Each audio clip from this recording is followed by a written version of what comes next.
Top topik pertama, aksi dramatis anggota Satreskrim Polres Metro Jakarta Barat menyelamatkan anak-anak korban tindak pidana perdagangan orang atau TPPO di pedalaman Sumatera wilayah suku anak dalam Jambi.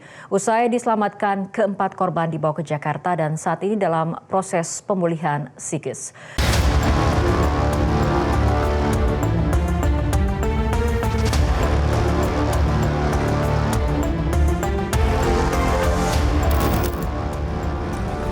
Polres Metro Jakarta Barat menangkap 10 orang dalam kasus tindak pidana perdagangan orang atau TPPO di wilayah pedalaman Sumatera. Upaya penyelamatan anak-anak korban perdagangan manusia tidak semudah dikira. Para petugas masuk ke wilayah pelosok pedalaman hingga sampai ke kampung suku anak dalam. Tidak hanya itu, sejumlah orang bahkan sempat mengejar petugas saat mengamankan anak-anak korban perdagangan orang atau TPPO itu. Bahkan kaca belakang mobil pecah karena dilempari batu. Pengungkapan kasus tindak pidana perdagangan orang ini bermula adanya laporan dari keluarga RZA yang dibawa ibu kandungnya sendiri IJ dari rumah neneknya. Setelah ditangkap, IJ mengaku telah menjual anaknya sendiri sebesar 17,5 juta rupiah. Setelah ditelusuri petugas, anak RZA telah berada di wilayah suku anak dalam Jambi. Sesampainya di sana, petugas menemukan 3 anak lainnya yang merupakan korban TPPO.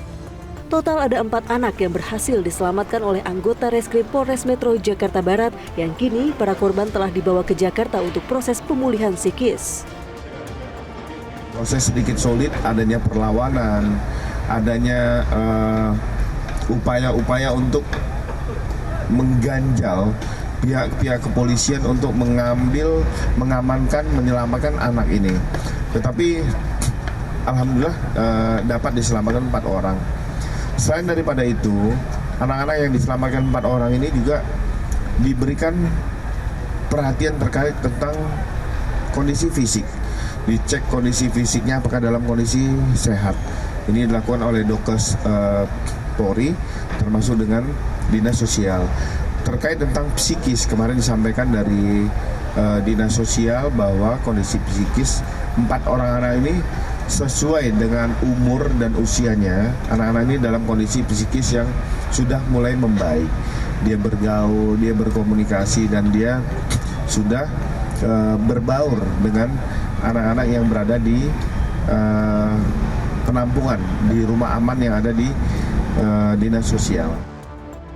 Polisi masih mendalami kemungkinan adanya sindikat perdagangan anak dalam kasus ini.